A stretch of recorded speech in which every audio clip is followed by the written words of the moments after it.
Hi everyone, this is Ashwini and today we will discuss about a GS2 topic, Indian diaspora. Before we move on to this diaspora related stuff, let me also give you some definitions about immigration, emigration, person of Indian origin, etc. So what is immigration? Immigration is when a person comes to a foreign country as a permanent settler, okay? And emigration is when a person moves away from his home country and we have certain legislations guiding these definitions. For example, we have Foreign Exchange Management Act of 1999, which gives you a definition of NRI, non-residential Indian. Okay, so a person is called as non-residential Indian who stays outside the country, maybe for his business, maybe for trade, for some employment opportunities, etc., for more than 182 days in a year. So such people are called as non-residential Indians. So who are these person of Indian origin? Person of Indian origin, they are those people whose either of their parents or grandparents are Indian citizens by naturalization, and also, if an Indian citizen marries a foreign citizen, and that foreign citizen, being a spouse of Indian citizen, becomes a person of Indian origin. So all of these definitions are there in legislations. Okay. And now coming back to this diaspora, what is this diaspora? The entire phenomenon of human migration, is collectively put under one term that is called as diaspora. That relates to the movement and spread of people outside the home country. Now, let us talk about some core features of diaspora. So, what is this? They always maintain certain cultural link with their homeland. They send remittances, which is used for the development of the country.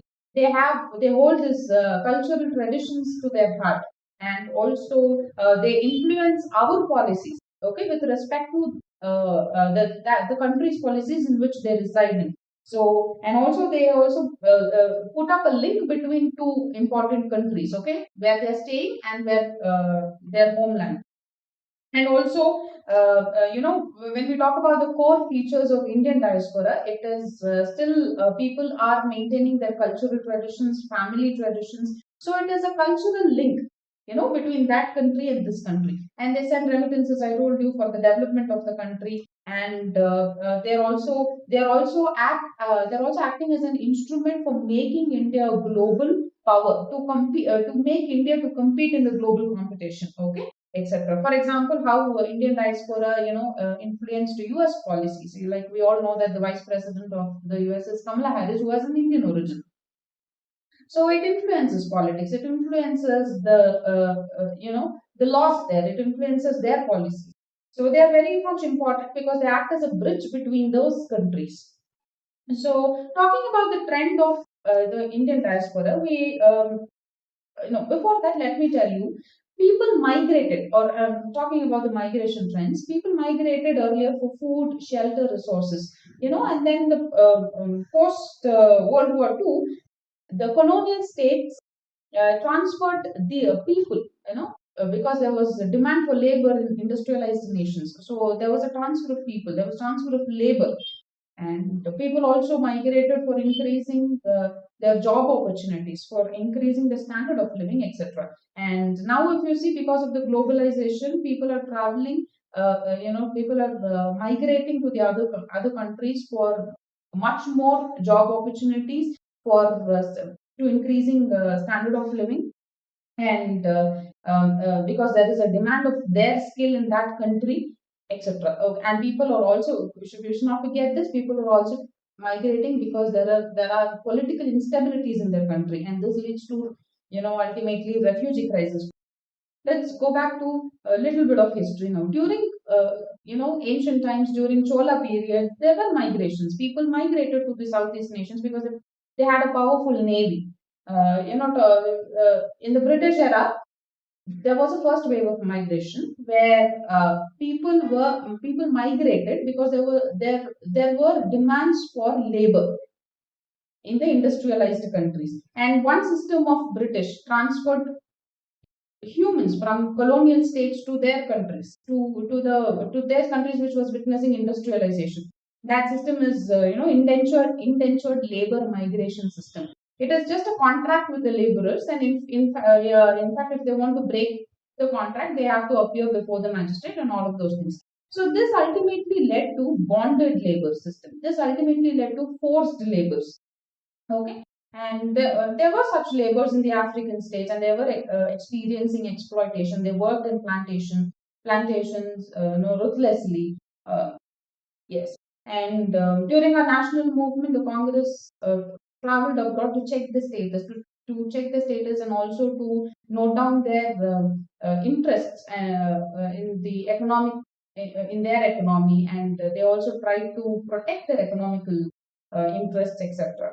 So, post independence in Nehru period, what happened was Nehru actually followed a foreign policy of dissociation. He did not want to do too much for the Indian diaspora there, and he said that they have to mingle with their local governments. And not much was done in this period. It was just a foreign policy of dissociation. Okay, and next what happened was post that in this happened in 1950s and 60s. Post which, post 1970s, where there was oil boom in the Gulf states, a lot of people started migrating towards the Western Asian countries. Okay, and they were also facing a lot of exploitation. They were not paid salaries for months together, etc. All of these challenges they were facing. Next comes in what happened was 1990s, when globalization happened, when there was LPG reforms in 1991. uh, uh, the Indian diaspora was given much more importance, and seeing there was a migration of highly professionals like doctors, engineers, mainly when the software industry boomed, many IT professionals started migrating to other countries, especially US. So, and because of the relaxation in their visa system, also, facilitated migration from here.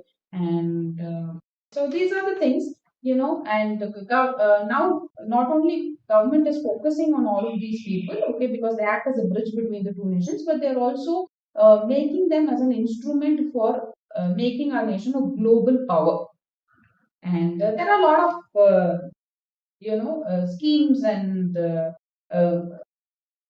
by the government, like the Pravasi Bharatiya Divas, which is observed on January 9th, okay, to January 9th. And this particular date is very, very significant, because January 9th, 1915 was when Mahatma Gandhi came from South Africa. And one such person, in fact, changed the entire political policies, and he gave birth to something, a new novel concept as non-violence, and it changed the lives of all Indians forever. So this particular day is observed for them, okay, to highlight their contributions to the development of nation, to highlight the contribution of overseas citizens, overseas people. And January 9th and 2021 also they did, and it was virtual, and the theme was contributing to Atmanirbhar Bharat. Okay, and then comes your Pravasi Bharatiya Samman, that is the highest honor given to overseas citizens. And next is Pravasi Kaushal Vikas Yojana, where it is a scheme for the development of youths, for developing their skills, who seeks to work overseas. And we have Vajra. Vajra stands for Visited Advanced Joint Research. It is a platform for NRIs to participate, in research in this country. And there are a lot of scholarships given to diaspora children. There's a lot of other schemes, okay, for the well-being of them. And we have one such thing, okay, where a novel concept, where there is as the digitalization increases, okay, in this era, there is a website called as MADAT, okay, where the overseas people, overseas citizens, okay, in the Indian diaspora can register their complaints on the websites, okay, about the consulars there, okay, and there is a quick redressal of such grievances. Okay, when the COVID hit, Operation Vande Bharat, where they evacuated people, okay, through air, and Samudra Setu, which evacuated COVID-19 affected, when the COVID-19 affected, they evacuated such our people from through the sea, okay.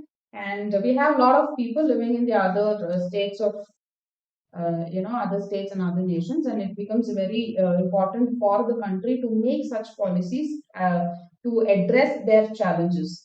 There are a lot of challenges, maybe restricted mobility, or they have not been getting salaries, they've been overexploited, and the in fact the rate of suicides among the diaspora is also more, and they have been denied of labor rights and all of such things. So India has to make such policies to make them to address them in a more efficient manner.